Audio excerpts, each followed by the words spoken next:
Welcome back to Fathead with Christian and Monty. Yeah, with Christian and Monty. Christian and Monty. Today's a fun one. I'm excited. This is somebody in my vein of comedy. Somebody who the guy is. Oh, you just happen to be breaking up really bad as you're saying this. All right, we're gonna wait for you to get it fixed here. Back. Now now you're back. Am you I were back? frozen. Yep. Okay, so God, what were we you? gotta figure this out. I gotta figure this out. It's just once in a great while. Is all. So crazy. So your Well, vein so of this comedy. guy who we have on am I frozen again? No, huh? You're good. He's been around forever. I mean, he's done some huge stuff. Mm-hmm. Huge stuff. True Lies. Show True Lies. One of my Great favorites. movie. Yep. Right. And wrote for Roseanne. Mm-hmm. Great TV show. He married Roseanne, which is I don't know if that's a He plus. That might not be a plus. Yeah.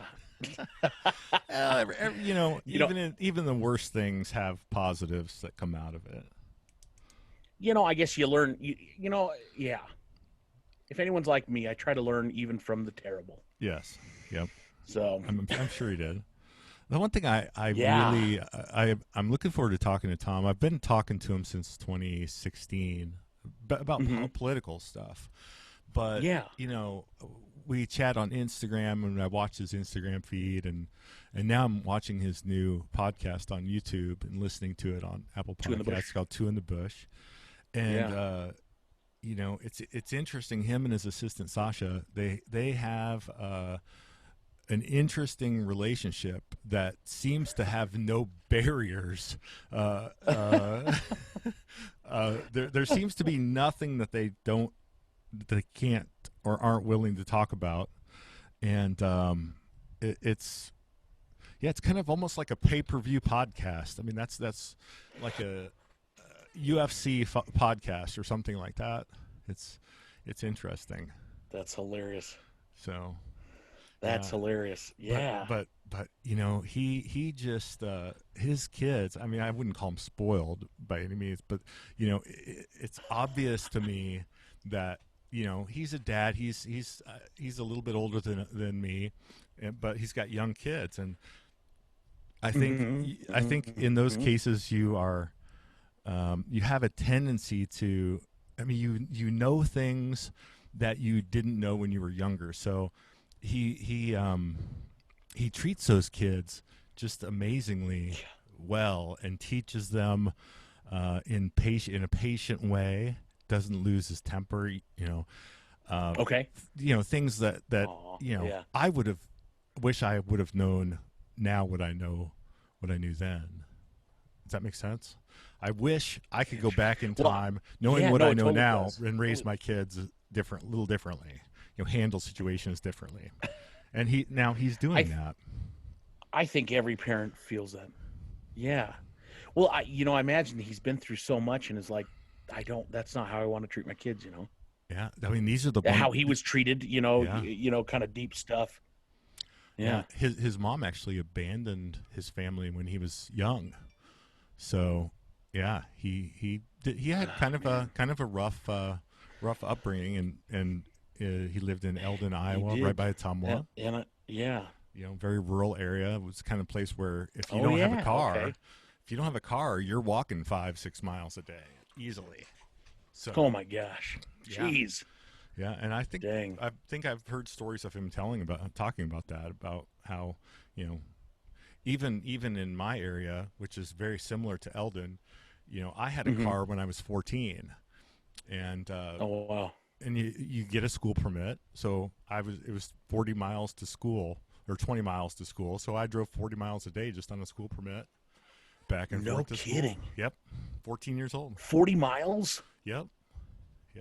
Oh my gosh. The longest it took me to get to school was when I was in high school. It was probably 5 minutes. Wow. If that. Wow. We lived right behind the high school, so I'd hop the fence. Well, that's a good shortcut. Absolutely. California for you, yeah, Yeah. everything's at least one Everything's thing packed in. that works in California's favor is, yeah, things are close. Except in Los Crazy. Angeles. Except in Los Angeles, it seems to take Oh gosh. when you have to pay an Uber driver to go somewhere. It seems like every time you do that, it's at least Yeah. $75. It's like take me Yeah, across the yeah, street. Oh, it's that'll be it's ridiculous. $75. Yeah, It I is. took an Uber once from I was living in Huntington Beach, Oh, and I took an Uber from the airport, not LAX. It was the Bob Hope Airport, oh, which is further north. Yeah, uh, and it was like 60 bucks or so, that's really not. and it was like a 20-minute drive. It That's was really ridiculous. not too bad. Oh, it was $60 for 20 minutes. How did you go from Bob Hope Airport to Huntington Beach in Something 20 like that, yeah. minutes? That's fast. Maybe it wasn't 20 minutes. Yeah. I don't know. That was a while ago. Maybe It's- last time I was there, I drove it and it was with hardly any traffic. It was about 45 minutes to an hour, Wait, and that's where Jack lived. yes. Wait, Bob Hope that's in Burbank, isn't it? It is. JK. That means just kidding. It was not the Bob Hope Airport. It was what was it? John Wayne. What's the one? Oh, The one in gosh. Beverly Hills. The one that. It's about 20 minutes away. I can't remember which one it is. Okay. Maybe. Yeah. I don't know. It's not LAX. So many airports there. I Yeah, don't know. you're probably talking about No. the one in Orange County, right? That's it. That's the one. Yeah, it's the yeah, one in yeah. OC. Yeah, Yeah, OC. yeah. Nobody says OC. What am I doing? Yeah, I'm in Orange County. When I lived there, yeah. yeah, it's the one in Orange County. Yeah, that would be a In 20 the minute. OC, baby. Yeah, and that was like a 60-minute drive. Yeah, 60 I was bucks. reading. This is so interesting. So, Tom was like really close friends with Chris Farley, who's one of my idols. And I met him once. I got just- to meet him one time.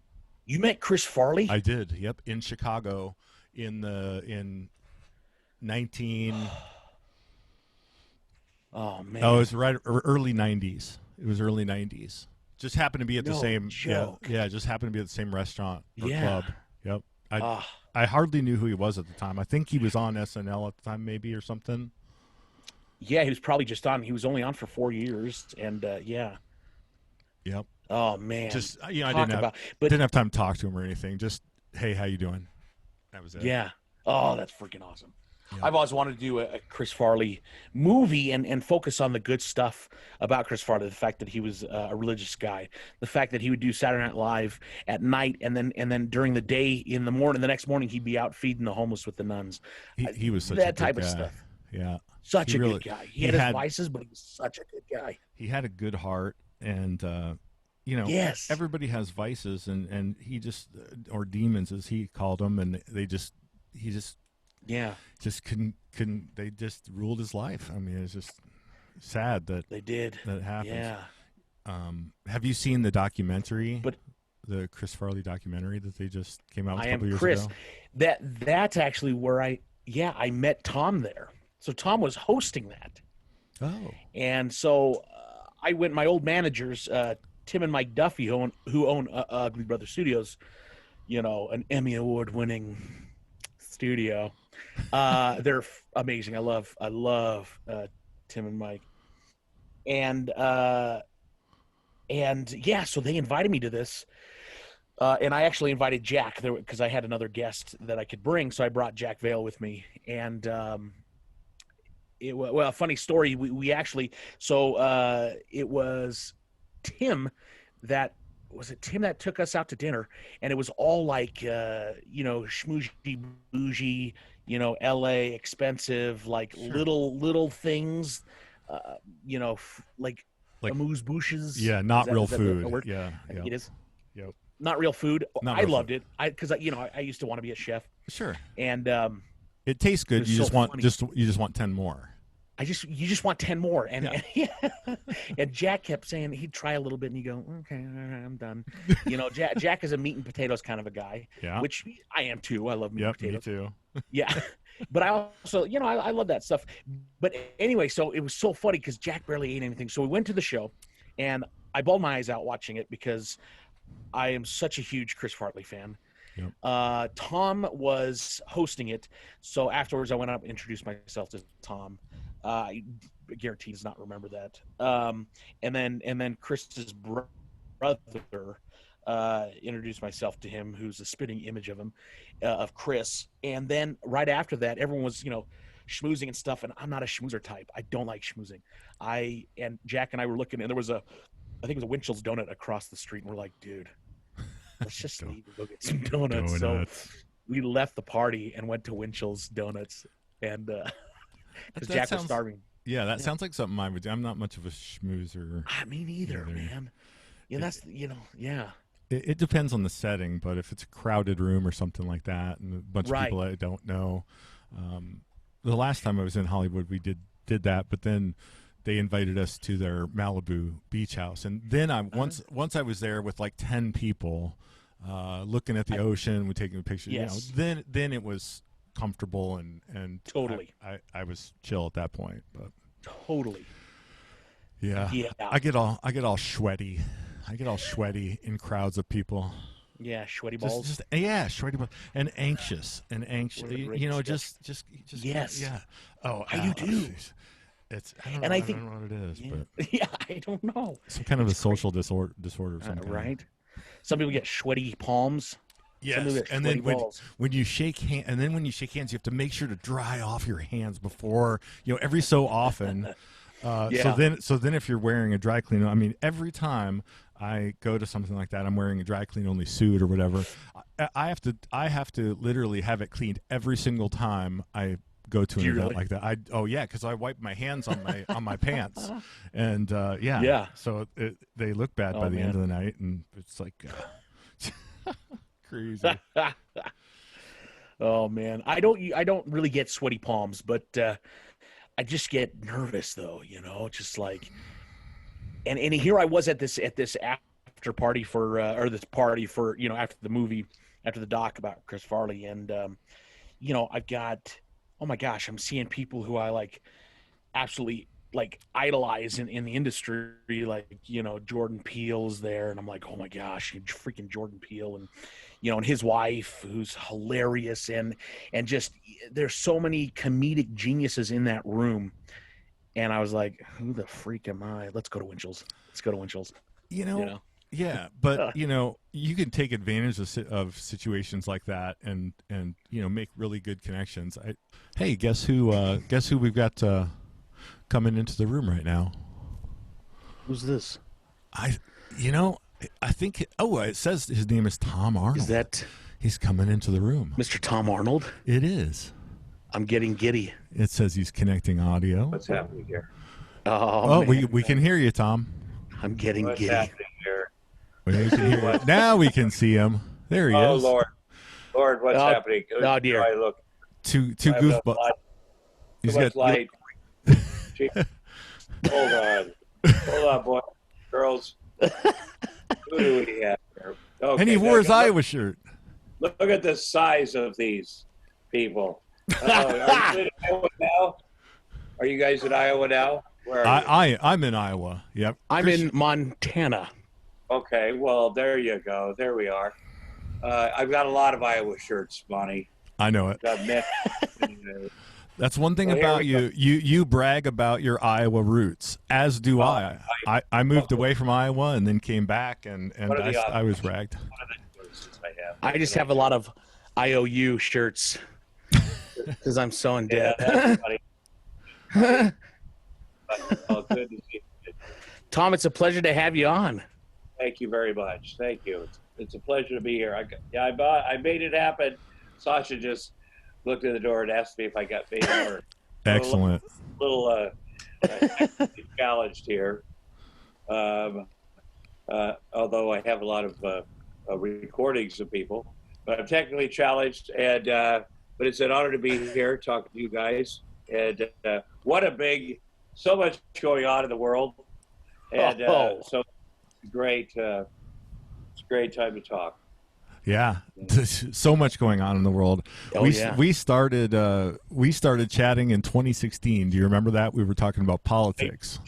Do I remember that? Yes. I was wanting to see what kind of photographs you have of. I am from Iowa, and it's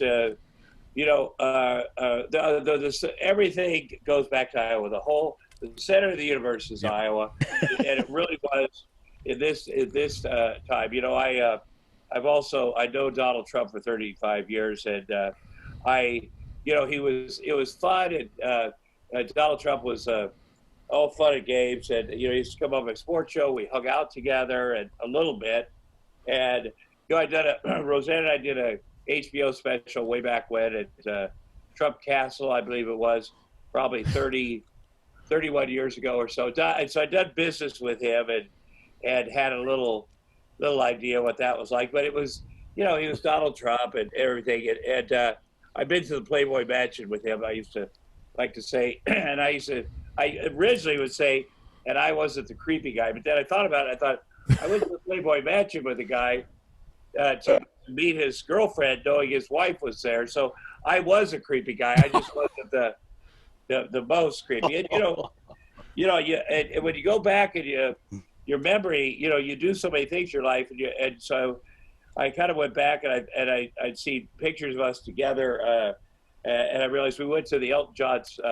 pediatric AIDS thing, hit Melania and him and my wife at the time and myself together, and so I'm trying to understand our relationship, but I think that for sure there are people who are like, well, when did it become a problem? And he always wanted me to be on the Celebrity Apprentice, which is, for me, it was always I couldn't get my head around what the victory was. You get to work for Donald Trump, yeah. It's celebrity, well, fake. It's all fake, And I love reality shows, but then you become his fake apprentice, and NBC, the network, really wanted me to do it, and they don't. And if they wanted you to do it, they'll give you extra. They'll give you $200,000 or $250,000 to be to write scripts for them or something like that, because it's a bigger nations deal. Everybody gets $75,000 to be on the show, but then they'll make a side deal. And Mark Burnett at that time and I were friendly, and so I definitely considered it because I needed the money, and but I couldn't quite get there. And then he started the birther. His birth certificate stuff, which was just outrageous because, I grew up in Atomo, Iowa, and I grew up without a mother. And if you grew up in a small farm town or farming, and your families are all different. Yeah. And like say, I grew up, when my dad was 22, I was 4, my sister was 3, my brother was 1, and we were different. And man, you'll be made. People, you're gonna get fights in school. People Absolutely. are gonna notice it. And my grandpa he's a tough old guy, and more than once he had to defend me. And my grandpa actually looked exactly like Barack Obama's grandpa. And I remember in 2008 at that convention, a guy named Davis Guggenheim made this kind of video about Barack Obama's life, and there was a time Barack Obama's grandparents lived in Kansas, in a small town, and that's, his mother, I think, is from there, and he had a single mother and no dad growing up, and so, so his grandfather had taken him to, I think it was the Kennedy Space Center. I'm not sure. And he was on his grandpa's shoulders and watching the rocket either go up or come down, and go up, and I looked at his grandpa. I was like, I bet his grandpa had to defend him because he has no mother and he's a black, so that stands out in a town. Well, you have to be tough to grow up in Iowa. I'm telling you, you've got to be tough. Well, you have to be tough. Oh yeah. But immediately I thought I am just like Barack Obama because our grandparents, that's our. I didn't, of course, I didn't go to Harvard. I didn't, but I thought Me and him are the same. Well, know? you went to the University of Iowa. That's right up there with Harvard. No, but whatever your political lead, Barack Obama is a great American success story because he does, again, no father. He goes to Harvard, which I can't even imagine, law school, and then he becomes the president of the United States. So that's great, and the first black president. I don't think that you can run for president if you're not a patriot. And maybe there's one caveat to that. I mean, I guess I don't know what Trump's motives are for wanting to be president exactly. It comes out on TV. It says, "Wait a minute. Oh, hold on. Oh, wait a minute. You got to show me, the rich guy, your birth certificate," which is like college. And hold on, the fraternity guy's like, "Wait a minute, Arnold. You worked in a factory to get here. Wait a minute. It's not. You really can't be here because we are. So." I'm Jewish. If the first Jewish president, if someone came out and said, "Hold on, no, we got to check your papers," that person that did that would never work in America again. I'll tell you right. That's no true. Way. And for papers, please do that. Yeah. So, I called Mark Burnett. I called NBC. I said, "What are you doing about your guy on TV?" And NBC eventually had to part ways because he ran for president, but nobody did anything. So right there, people should have nipped it in the bud. Well, they're buddies still, aren't they? I mean, aren't Mark Burnett and his wife, they're buddies with Trump? He makes money for them. But that was a big deal to me, why people didn't step up and do something. And so Iowa, as you know, the reason I got a hold of you, Iowa was the, Iowa really is the center of the universe. It is, politically. I don't know about Montana. Montana's a great place. You're in Montana, it's a great right? place. Yeah. But, Field of Dreams wasn't filmed here, so, This is the Field of Dreams. Let me tell you something. Iowa doesn't have much. I'm going to say right now. Yeah. But what we got? We do have first in the nation status. That's what we you do have. You have a lot of. Well, let me tell you something. The fact that there's so many Trump connections in Iowa should indicate that he should not be the president of the United States. There's so many conspiracy people that he references in Iowa that he pulls out of. Anyway, so but the first thing I did was try to figure out how in the hell Jerry Falwell Jr. Oh my goodness! They made the decision to. First of all, I asked Monty. I said I got to get some pictures and tape of Trump in Iowa, some off-camera stuff, and I got to figure out. Yeah. First of all, I got to figure out who Trump chose in Iowa and put in all the departments and promised jobs to. But I also got to go back, and I knew that he'd chosen that one lunatic. What's his name? He wanted to be the Secretary of Agriculture, but through him, Clovis. Sam Clovis. Sam Clovis, yeah. That whole thing, the Department of Agriculture. But I saw Jerry Falwell Jr. and I was like, something happened to make Jerry Falwell Jr. go, wait a minute, Ted Cruz, who actually is a Christian, and his dad was a Cuban pastor, yeah. Legitimate to go. I was going to support Ted Cruz, but suddenly Donald Trump is the most like Jesus. I was like, okay, something went down in Iowa. So I went backwards, and I went and found Michael Cohen, which is one of my things. And just got in his face, literally, and I went to New York. And every time he got out of the elevator, I said, I'm going to kick your ass. But people don't do that. People from Iowa do that. Like, yes. No, I'm going to kick your ass. Get out of that elevator. I am kicking your ass until you completely flip on Trump. And when I found out that this is 2018, I had a show, but it was beyond the show, is that these guys are just not used to just getting up in their faces. Like, no, they're scared. Yeah, they're scared of that. Trump, badass, whatever, tough. He wasn't. None of them are. And I'm a big guy, but they were like, whoa. But he also wanted to get away from Trump. And I said, you got to save yourself, man, because he turns on everybody. And but Trump hates me so much that, Michael Cohen takes a picture with me, flips him out so much. So I took I said, no, don't worry about it. I'm gonna go on TV and straight. He's like, you got to the White House, Trump is so mad. And Giuliani called me and he's so mad. I go, don't worry. I'll let everybody know we're not friends. And I went on live TV and said, me and Michael Cohen are taking down John. I remember that. I just remember buried that. it. And then I got to show you the text. He's like, what? I go, I'm sorry. Don't worry. I'm going on CNN. I'll straighten everything out. I just buried it. But it was so good for him because then he did verbatim. He did flip, as they say. He didn't give all his information, which is unfortunate for him. He's always held a little bit back. But what I did was I taped him, like he doesn't tape everybody. And I wanted to know, and I asked him about Jerry Falwell, and he's telling me about these pictures. And the pool boy pictures, right? Yeah, and then the pool boy is a nice. The original one is the nicest young man in the world, and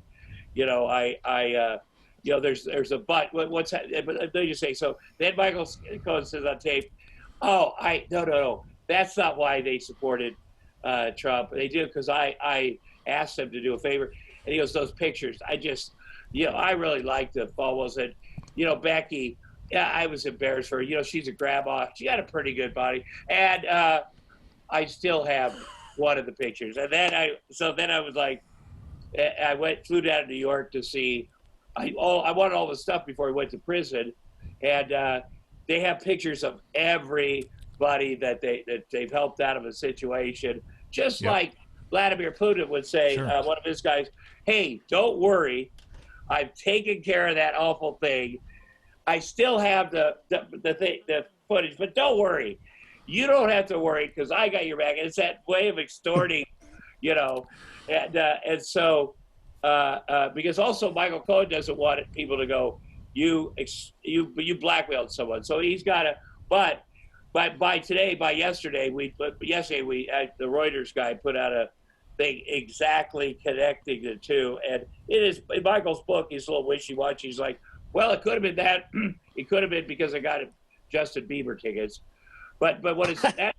With that, I'll stop talking in a second and let you guys go. But what that is Jerry Falwell Jr. was such a hypocrite, because he was so on board with Trump, build the wall, anti-LGBTQ rights, so hateful, and he was hateful to me. We engaged a few times, and he was hateful to other Christians that would say, this and that about Jesus. And I am Jewish, but I do love everything about Jesus. He was the way we look at him is first of all, he's Jewish. Let's get that straight.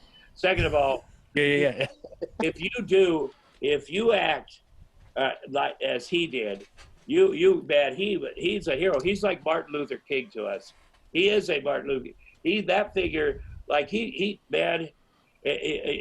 you say, when I hear Christians say, "Well, I love Jesus," or "I do," and then I see them act differently, it's man, I don't. If you do, I mean, everything I know and the way he lived his life is. I mean, I just it's confusing to me. Not confusing, but that is the way to live your life. In one of your last podcasts, you told about Candace Cameron. You're filming a Hallmark movie. You told me with her. that, yeah. And I mean, I love her.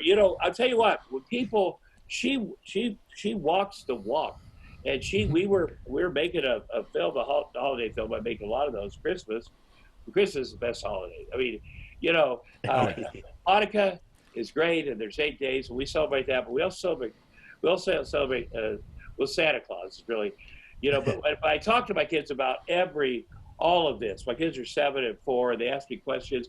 They ask me about Jesus. They ask me questions about everything.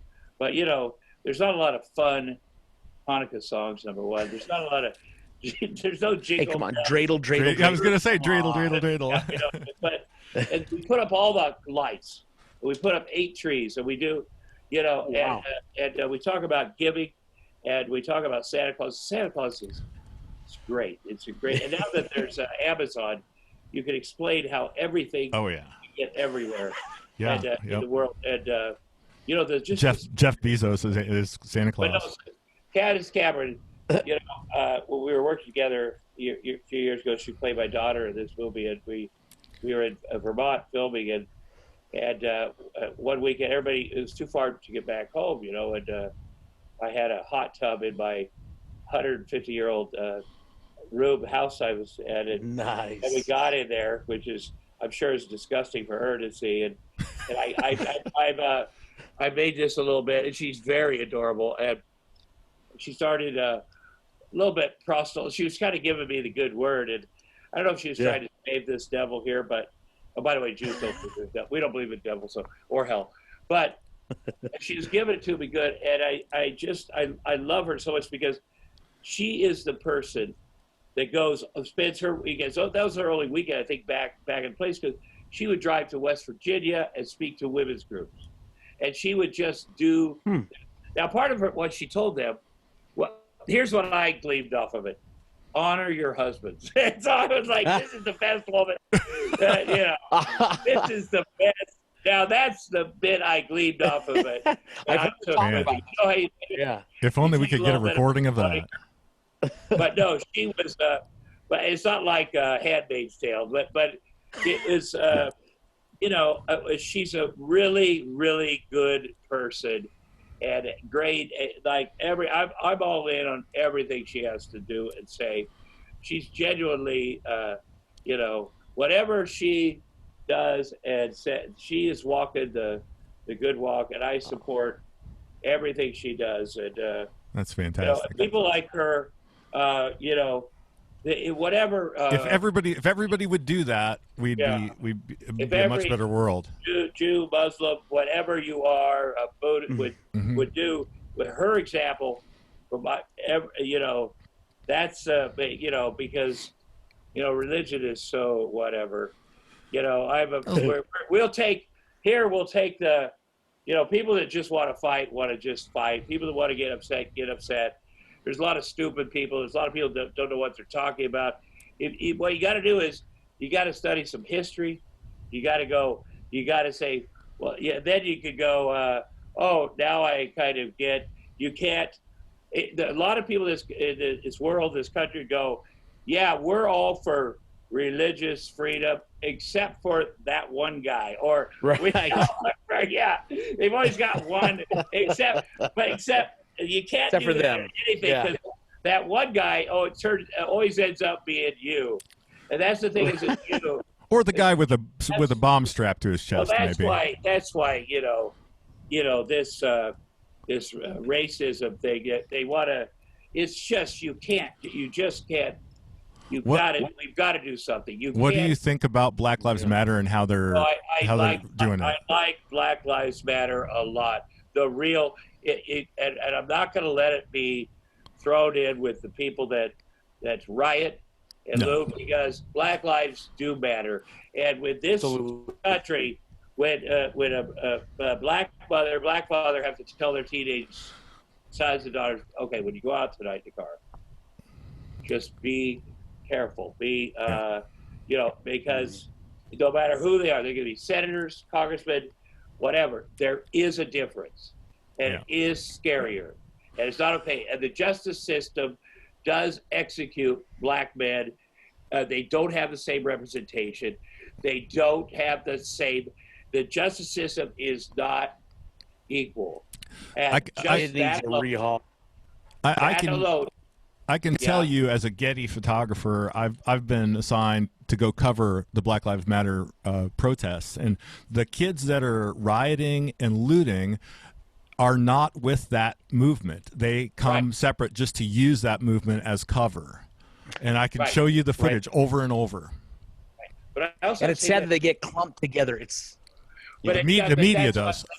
But you could see why they would also be angry of living in this country that they built, and it's about time that you can imagine 400 years or however many that this group of people, black people, have been, and also indigenous people, and people of color in general. Yep. And Hispanics. They speak up, and then people are like, "Oh my God, it's too violent. We're going to cut the violence. We're the law and order." forget. Then their message is just disregarded. And that's what happened in South Africa for many years. Hi, beautiful. Come over here. Let me see this. Let me show you friends. Hello. Put that in your ear. This is Quinny. Hey, Queenie. Don't put that in your ear. Let me see your flower. Hi, Whitney. Come here, come here. That's a cool flower. Whoa, that is so beautiful. Ooh, that's cool. That's a That's pretty like color. Violet. Mate, that's so beautiful. Aww. Guys, okay. They went to pick up Jackson's math book. His math book just got here. Everything's a little slow in the LA. Oh my God. Okay. Hey, Tom, Thank I was you. going to say that since your daughter came in the picture there, you're a great father. Yes. You Yes. love your kids. I think that's awesome. I do. I just have to commend you for that. I think I that's do. Well, of course I do. And I waited. I did become a father until I was 54. And so there's hope for me. Okay. Well, absolutely, man. I'll tell you what, though, you gotta. It's on. I just love it. I love every Oh, that's awesome. of it, man. It's like, what a gift, and well. So think of You love your kids. think of it That's this way, amazing, yeah. Tom. Those kids are going to be the ones that decide which nursing home you get put in. There you go. That's how I think of it. Well, I'm 61. Yes. This might be my nursing home right here. And people are like, well, first of all, my friends are like, hey, listen, when Jackson's born, I was 54. They said, hey, just at the time I was married to his mom. He said, let her do everything until he's 7, and then it'll be fun. And I said, I don't know. I'm 50. I don't know where I'll be when he's 7. I'm going to do everything now, and I'm so grateful I did for many reasons. Eventually, they hit the age where they don't want to hang out with you. You know, it's a 16, 17-year-old range. I'll be 100 years old. I won't even know. I won't be sad. But I tell you what, I tell every father this: do everything from day one. Change every diaper. Yep. Sing to them, talk to them, because they hear everything and they know everything. Totally. And it's money in the bank. And they'll remember it forever. Yeah. Of course. And that Absolutely. and really, the moment that they're born, everything leaves you. It's on them. Yep. Because we're on this planet. We really are on this planet to be of service to others, and then our kids mostly. Yeah. Because then it's for men it's hard, but people are like, well, what's it like to have children? You can't explain it. It's like people say, and I'm not going to keep talking about it. What's God like? Well, I can't really put it in words, and we don't even write it on a piece of paper. Mm-hmm. You'll see G/D because it's too. You can't. A piece of paper doesn't.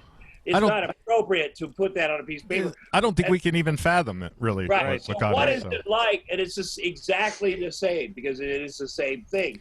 What is it like to have a child? Well, I can describe a bunch of stuff and I can't put a lot of words to it, but when it happens, and then the moment, and then every moment after that, and it's something that you have to want to do, and then keep wanting, and even if it just changed, you go from you could go your whole life before that. You go, well, I haven't felt loved. I haven't had really a family, and suddenly, someone's looking at you like, oh, I love you unconditionally, this baby. So you can never say you aren't loved unconditionally because this being loves you unconditionally. Yeah. And you also have the same feeling. And so it's whatever you felt like you felt not loved. Oh no, it's in their DNA. They love you unconditionally. And I always say, well, they think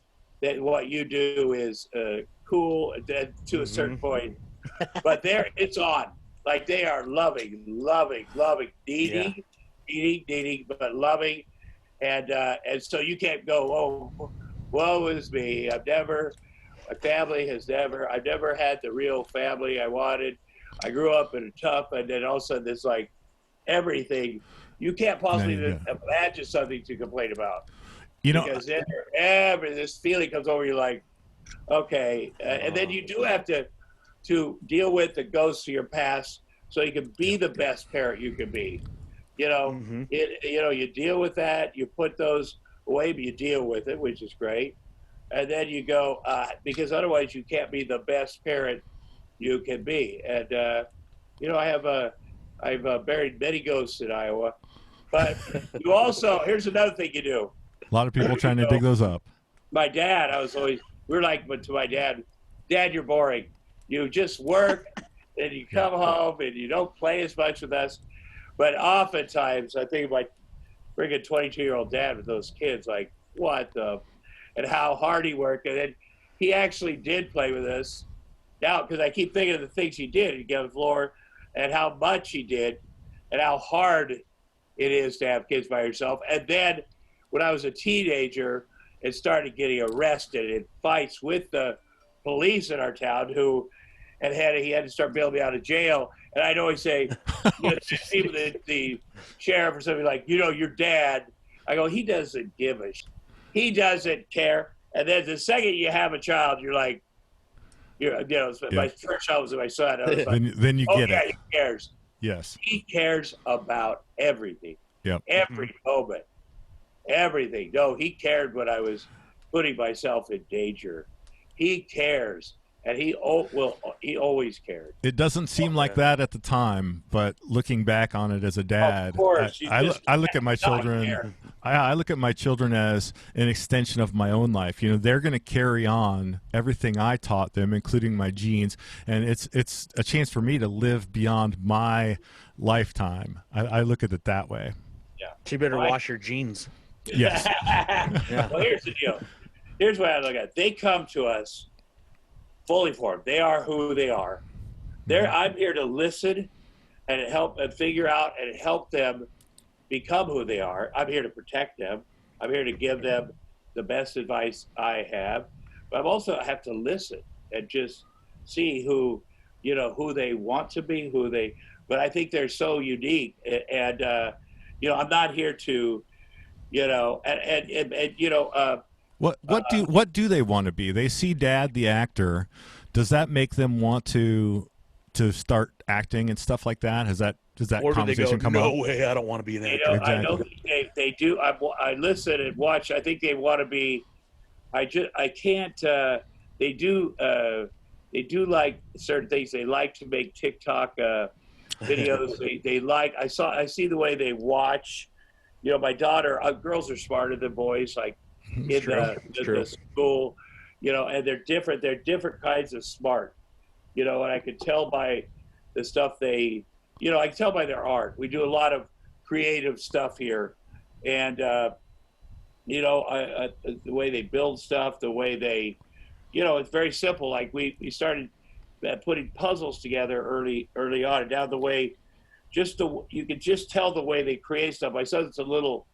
I don't know if I'm not going to say he's OCD. I'm not going to say. I mean, I'm probably. I was diagnosed a little bit on the spectrum when I was younger, and perhaps maybe he is too. And the way he stacks and collects, and the way we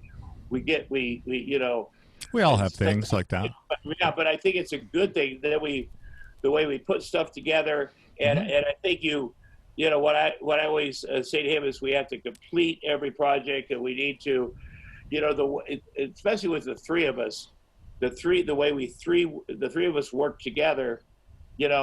There's always there. And then I step back, and I have to do this a lot with my son. He's not me. He maybe looks like he's big. He's a head taller than all the kids in his school. Dang. I think, I know the next thing he's going to do. I'm going to get dope, and I have to step back. See, my kids actually say that to me, Dad. I'm not you, and I hear that a couple times a day. You want listen, man. He wants to fight me. He's 7. Now, I didn't want to fight my dad until I was 11 or 12. No. Which is a big mistake. And, yes. I also had 4 younger brothers to fight. Like, and my dad was very, very clear. He had, first of all, we didn't play in the house. And in Iowa, it's freaking, we played outside. You're outside. Yep. And we loved, we had sleds and we did not fight. We absolutely did not fight in the house. And we had old boxing gloves, and he threw them outside. And, I mean, there was a lot of stuff that, and it's freezing outside. You don't want to fight outside that much. And there's a lot of wrestling, and then since there's 5 boys, we had 2 girls. My sister is pretty. Both of them were pretty tough. They're still pretty tough. One of them was, went to federal prison for 20 years. She was a pretty, but they, then the brothers, of course, there'd be 2 against 3 or 3. I mean, nobody got away with any fight that started and became up. And then the youngest sister, who was, she was, I think, for Iowa Junior Miss, she was in the final. She is by far the meanest, far the most, the most scratch. Don't you have to be though if you're in those competitions? Yeah. My youngest is a girl. She's a 16-year-old girl, and she knows how to manipulate mom and dad and her brothers better than anybody else. Oh yeah. Well, by far. They got to find their way, and they got to get in there, and it's a way to survive and a way to. But I just they've done some things. We made a pretty raunchy video about our life here, because my assistant Sasha lives with us here during the quarantine, and I've had all my, and we do a podcast, Two in the Bush. Yep. And because she's 30 years younger, so she's a comedian and actress, and we talk about stuff, but she's 30 years younger, and so she knows nothing. And it's very fun. We're working here, and she had done a podcast, and I said, hey, let's do a podcast just during breaks, because when there's no work, I can't work. There's no work in my business, so let's just do that.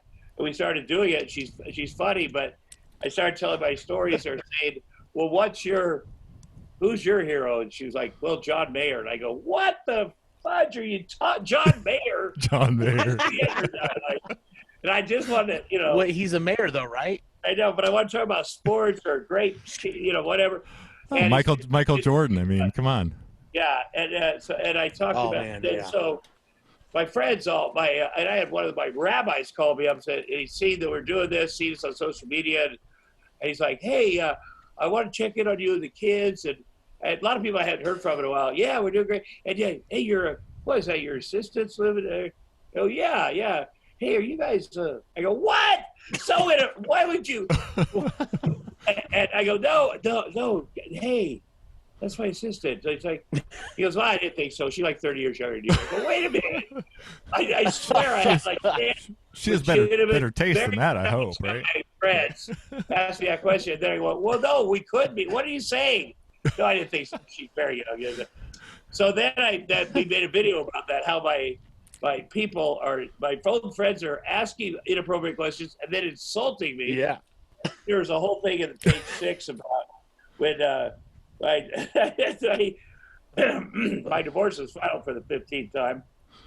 And, Sasha, by then I don't even have a lawyer. I go into court with Sasha. I mean, just this nonsense that's been going on.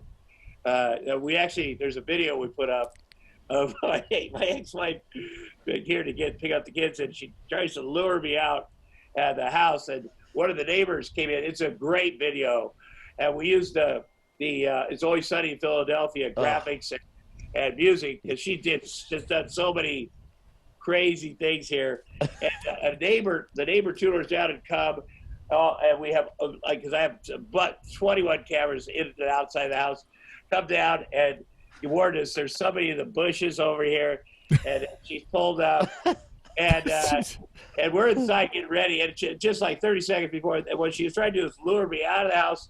The guy was going to jump out of the bushes and serve me with God knows what. We saw a lot of the kids, and just this is the day before the final court, because I just think she just wanted everything to keep going, and I'm broke, and so Sasha was my she went to a lady store to get some clothes or whatever, and we went down and represented ourselves in court. It was very, very sweet, but it's very touching, because I just wanted the kids, and I wanted the kids. That's it. Yep. I've been, and I just don't want any more of this nonsense. But our neighbors are so kind to my kids. This is a real neighborhood, the first real neighborhood we've lived in, and they look out for these kids. So my kids are a handful, My All kids kid, yeah. run away. But Jack's like, I am running away.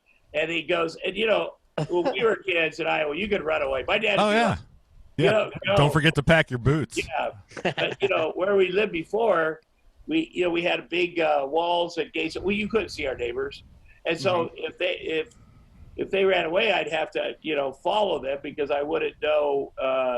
But here it's a neighborhood first, and Jack's really can't get that far. He's pretty big, and so, but everybody knows. Oh, that's Jack. That's Jack. They talk, and plus he stops and does stuff, and I let him. After the third or fourth complaint, I'm like, go. And plus, he needs the exercise. You gotta teach him how to tie the bag on the pole just right. Well, then his sister goes looking for him, and But it's cool. It's great. I mean, being a father is. In Iowa, we ran away every day. I think. I mean, I got on my bike and I was riding 20 miles away, and I'd call later and say, I'm in Pella. I ran away all the time, and growing up in California, I made it as far as Sacramento area. Oh yeah. Elk Grove. So I made it about as far as the end of the driveway, and I would hide in the plum tree.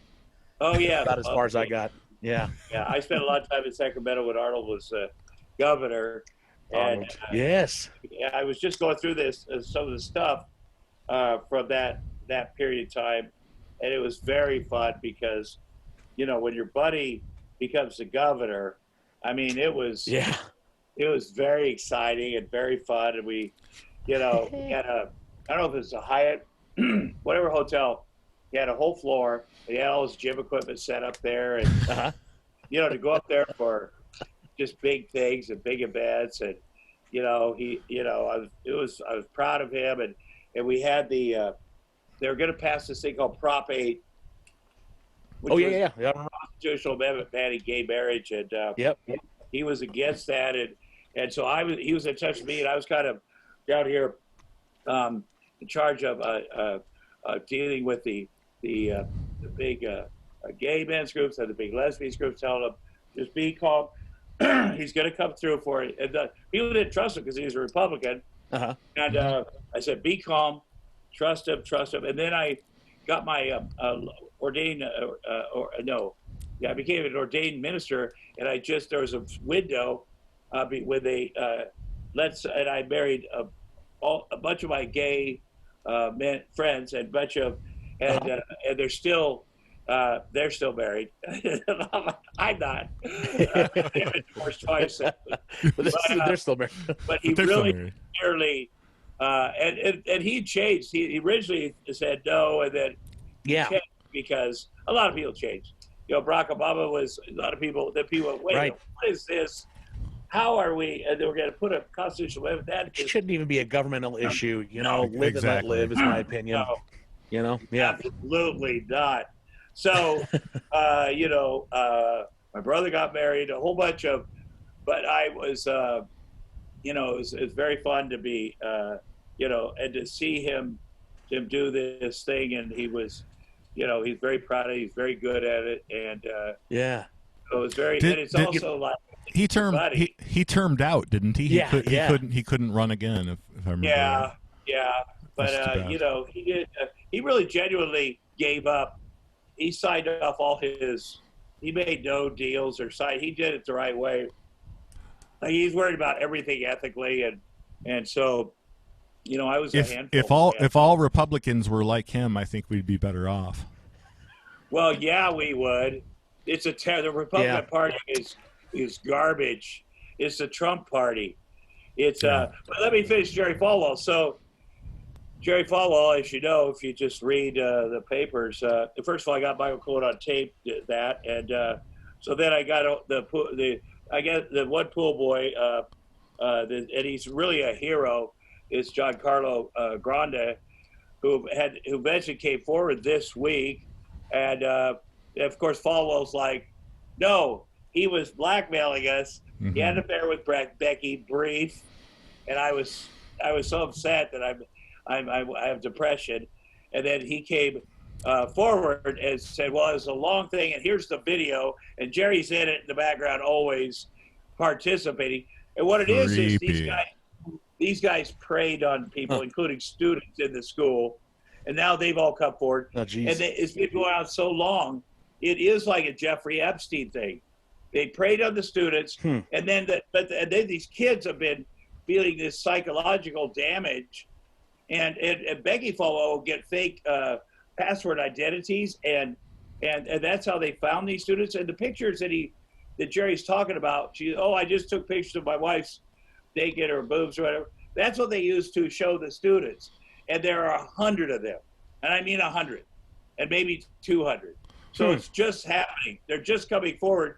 Imagine if you're Trey Falwell's bandmate or somebody, and the mom comes in and does these things to you, and how you feel guilty, because these Falwells are like God down there. So it's like all these priest things, where these priests sexually abused boys or girls, and they felt this guilt all these years, these people, because their family, they couldn't tell their family, or their family didn't believe them. That's exactly what's been going on at Liberty and elsewhere, wherever they travel. How long do you think it's going to be before they find Falwell like they found Epstein? Well, yeah, that's a really good point. Because he knows more dirt's going to come out. I mean, personally, I couldn't live like that. I couldn't do it. Well, they're going to take their money. They're taking all their money back. Number one, and it's just all just coming out. Believe me, it took us to get that board, because they're complicit too. We had to show them full on the full on sex, Falwell's all sex, all them with one of the young men. And there's more than one, and there's one on that they built a gym for on the grounds there, and then we had to. They're like, well, and Jerry's like, well, it was a brief thing, and it's just her. It wasn't just her.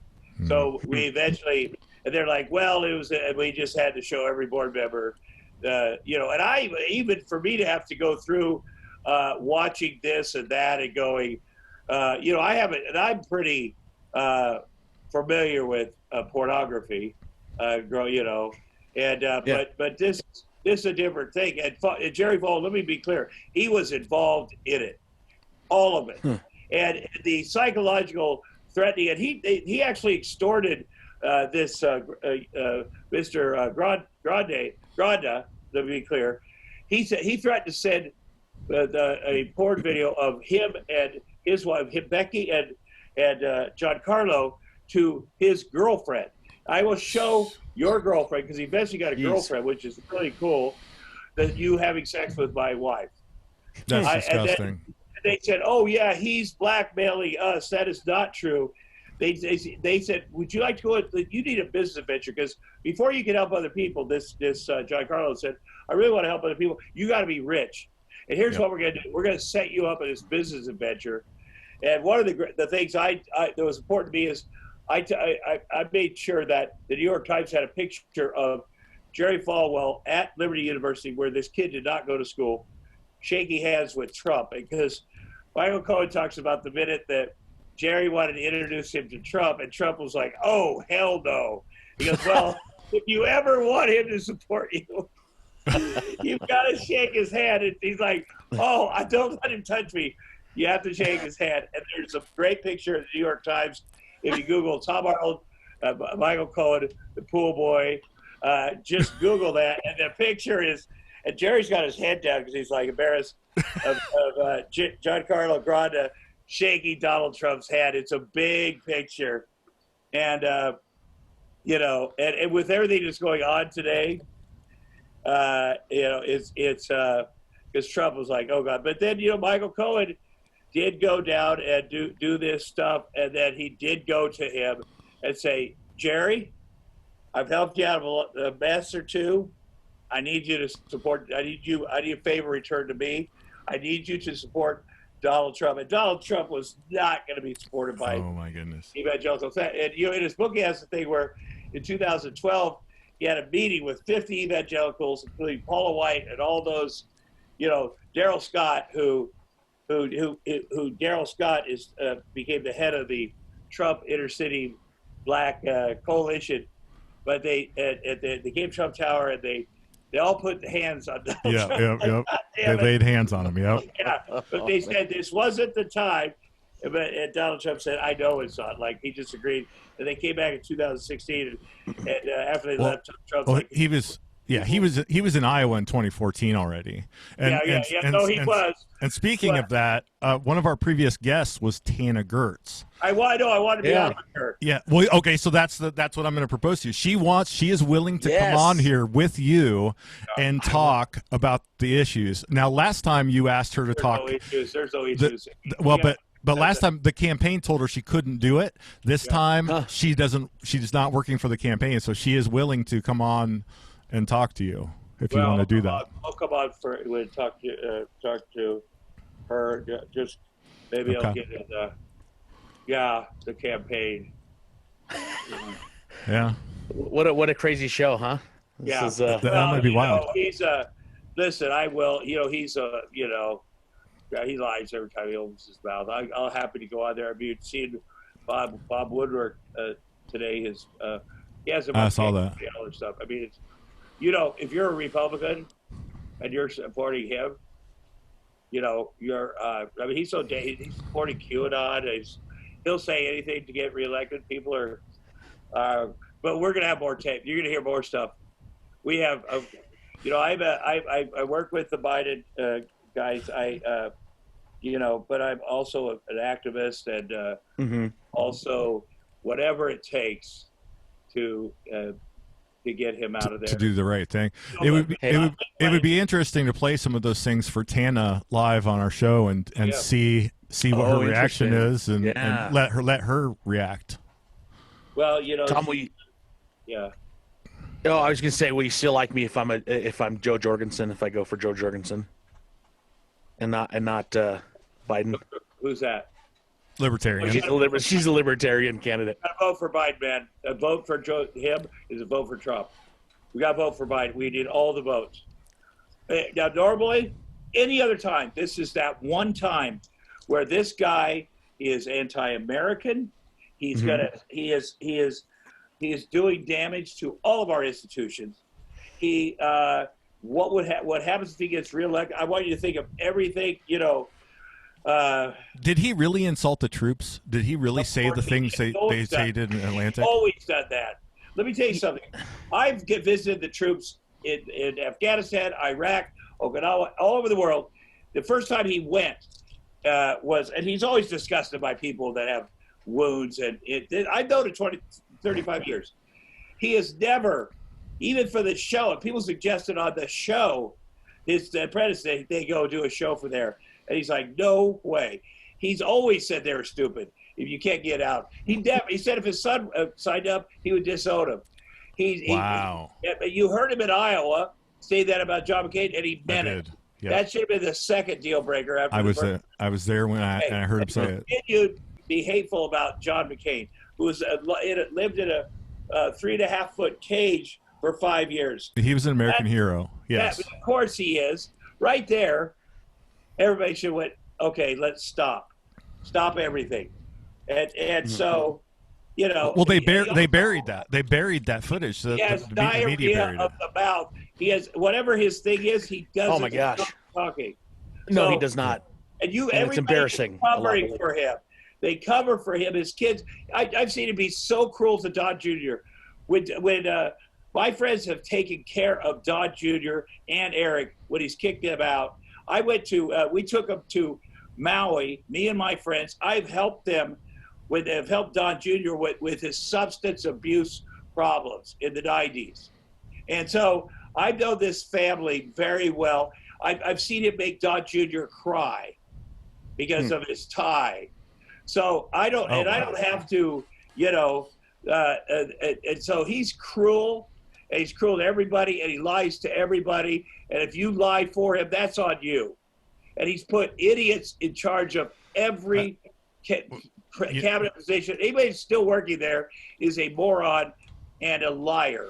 When I started covering him, I told his staff that the only thing that would ever come out of my mouth is the truth. And one time I was covering an event in Iowa and there were empty seats, and I tweeted out the fact that he didn't fill this area like they had planned on.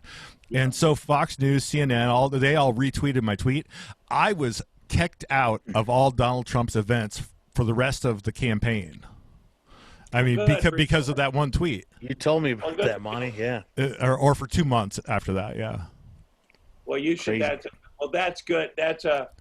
It was the truth. You know what? Yeah. When we're punished for telling the truth, I mean, something's wrong there. Yeah. Well, Tom's right. That's a badge of honor. You should always tell. If you want guests on this show, you should tell that story. That's an honorable thing. That right there, you did the right thing, and it cost you. And that's what happens when you do the right thing. It is. It costs you. That's a righteous.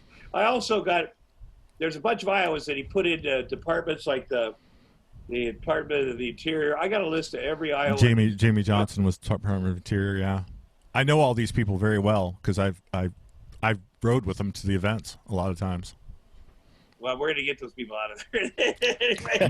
most of them have already left. Everybody I know closely has already left Washington D.C. because of Trump, stand it. Right? They told me that they couldn't stand Washington D.C. and the culture. You're right. We're right. So I guess it's not fun. Yeah. So. Well, hey, look, I would love to. We're at an hour and 15 minutes, but I would love to have you and Tana. Oh yeah. Say hi, Jax. Jax, how's your Zoom? Hey, Jax. I saw your TikTok. I'm on TikTok too. You gotta. I made one last night, late night in my office. Yeah. Tell your dad to check out my TikTok. It's the Full Monty. I will. There's a black cat behind you. I do. Oh my gosh, there's a cat. There's a cat. It's a black. Oh my gosh. He's from Iowa, and my son loves Iowa. Oh yeah. Loves it. $70 for one time. Yeah. There you go. We counted coins in his coin thing so he could buy something yesterday. Cool. And there was $110 worth, and then he spent $40 at Target. But he'd have 70 left. He just need $9 more. What are you gonna get? What are you gonna get? Yeah, what do you need the $9 for? It's an FGTV. Have you ever heard of FGTV? It's on this family on YouTube. It's not $9. It's $80. Well, it costs $70, but he has 70.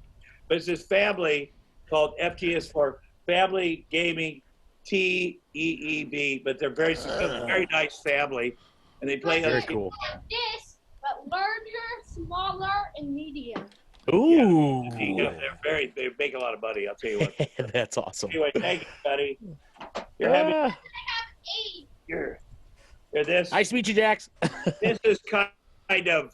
Yeah, he's not. This came out. He's not a. He's not a very good writer, but you know, it's. There'd be some good info in there, though. You know, yeah, there is. I just got to know about it. Another 20. Man, you have more money than I do. You know what? That's about all the money I have in the world. So I'm not. Me too. I got to get a job. I'll tell you what, though. You think Hollywood is so liberal, but people are get very nervous about, being outspoken about Trump. They have, and I've turned out to be. Both sides are nervous. Even the Republicans are nervous to speak out about Trump in Los Angeles. I mean, I don't hear anybody sticking up for him. I did, and they were nervous on my show. They're like, "Wait, whoa, you're serious?" I go, "Yeah, I'm serious." But when it's over, and I'm grateful I did for my kids because they just can't. This is just unacceptable. The lies and the way that's changed the country and the devices. If he'd said, "Listen, I want to do things my way, but I'm going to bring everybody in. We're doing it. I'm going to make you understand why. We're going to bring the country together." But somebody that wins and then is like still a victim, like you won. Let's move on. Oh my God! But the thing Mark Burnett promised me at Arnold Schwarzenegger's Christmas party in 2016, he's like, he's going to be presidential now because we had a big row there. He's like, yeah, he wants the tapes and you want the tapes. I'm not going to give them to either of you, the Apprentice tapes, and which we still haven't got. Which we're which I think we're getting close, to. Maybe we could go Richard Nixon on those tapes. Well, we have to. I know where they are. Tomgate. Guys to edit them. And, Tomgate. Here's the thing: when I got in the fight with Mark Burnett, which is The fight at the awards. he Yeah. put this on me in the dark. I was walking up the stairs. He did this. The guy with me is a guy named Brian Fogel. You can look him up. You can Google him. Who had just won an Oscar for a movie called Icarus about the Russian doping scandal. You So- told me about that. That's Yeah, right. I told you that. So he'd been in and out of Russia dealing with Putin. If It this got- yours or this is And, mine? and then that's yours, Sonny. And so his new film is called The Dissident about Jamal Khashoggi murder. So he spent a year in and out of Turkey and Saudi Arabia and Russia. And this is a brilliant documentary. And so he and I figured out how to get into that salt mine in Hudson, Kansas, where MGM stores every piece of footage of every movie and film, and we know the forklift driver. And by the way, Indian Hills Community College, my community college, goes to Hutchinson, where they have the National College Junior College Basketball Tournament every year. So everybody from Tumwauk goes down there, and we do know everybody in that town, and everybody that works at that place, and every Holiday Inn, whatever. Can I borrow a dollar? Yeah, after this, and so I'll load you you have down. to set up a certain kind of equipment. It's a LTO, linear tape open, is the type of technology it's stored on them. So we know that, and the idea was we take it out, sneak in, and get a piece, one piece at a time. Then we'd edit it, and it's in a stack next to. I have a picture next to Schwarzenegger Apprentice, but that would take a while, and then we're going to premiere it at the at Sundance, because you only play it once, and the FBI Hey, borrow probably. a dollar. Yeah, But they'll get you. we need it now. We need it now. So okay. But the board of directors, the new board at MGM, is mostly Democrats who donate, and so we called them out. We need a quorum. We need three, and the main woman's been honored by all these women's groups, and yet she's allowing MGM to block this Trump's victims from seeing the footage behind the scenes of the day he victimized them. So we're going at them hard. With the Wall Street Journal's helping. That's a Rupert Murdoch organization. Has Tana ever? When Tana was there, did she ever see anything suspicious? Has anybody ever asked her that? I haven't. No, I mean, I This don't. is all the last money that I made. Anybody spending time with him has been, Well, she has. So I mean, that's a great. I think that's a need to good. ask her. I'm gonna, What's I'm gonna have I all need to the, ask her. I'm gonna have, I'm taking all the money back. for me to be able to get his personal lawyer Mhm. on video. And I also had when he was in prison, he's also sharing. In fact, I had a cell phone the whole time he was in prison, and we could communicate and share things. He was allowed to have a cell phone in prison. Wow. Probably not. No, Okay. we had one. Okay. Maybe I'll play a little bit of something next time on your show. Ooh, Okay. yeah. I will, that nobody's ever heard. Okay. Ooh, That'd be oh, awesome. Play a little bit of one of my tapes for you. This Ooh, is that First sounds here on good. Fathead. That's awesome. Thank you, I made Look, I'll play something special. I I love. have a lot of tapes Thank you, I of made a you lot of dollars. stuff. Well, let's have Tana on at the same time so we can get her reaction to it. I'll have Sasha edit stuff for you. You got anything, Kiwi? Awesome. Okay, did you steal from me? Tom, I was gonna say, you don't remember this, but we met years ago, very Yeah, briefly. fair. It was at the I Am Chris Farley screening with everyone there. My old managers, Tim and Mike Duffy. I don't know if you know them, but they invited me to come. They own Ugly Brothers Studios. They invited me to come, and Chris Farley's one of my idols. And you hosted it, and I went up and shook your hand afterwards. Oh, man. Yeah. Well, I do kind of remember. If you didn't, that's yeah, fine. I'm not offended at all. God, I love him so much. He was the best man at my second wedding. Was he really? Yeah. The great thing about not being married is we're going through all these trucks and going through my stuff, getting rid of stuff because then they found a picture of, I'm not sure what wedding, but you put whatever wedding pictures you want up.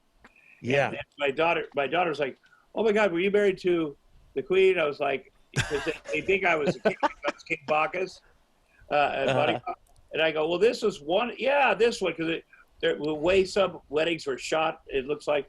So we put that one up, and I said, "Well, that was Chris Farley wedding." So it's always the best. I've had some wonderful best mans, but then we played back his toasts, and oh my God, he's so funny. But he's such a great guy. And we made another documentary recently, and Really? it was very good. And I can't remember what it's called, but just came out within the last 6 or 9 months. But you should watch. And it's on Chris Farley? Yeah. Oh, man. Yeah, and it's a little different take, but it's very good. And it's very good, and really a lot of great people. And I thought Al Franken did a good job. And so, that's a little coincidence in the politics there. And then I called Al and said, "Hey, Al did a good job," because he's sort of the adult in the room with Saturday Night Live, and I was like, "Why did you help me when the thing went down with Al?" And Leanne tweeted, who was on my sports show, and I was like, "I did," and then my great friend Jane Mayer. This is a great story, but it'll take too long. But she ended up. He's like, I go, "Well, Jane Mayer." He goes, "As a matter of fact, she's coming to my house tomorrow." I go, "I know."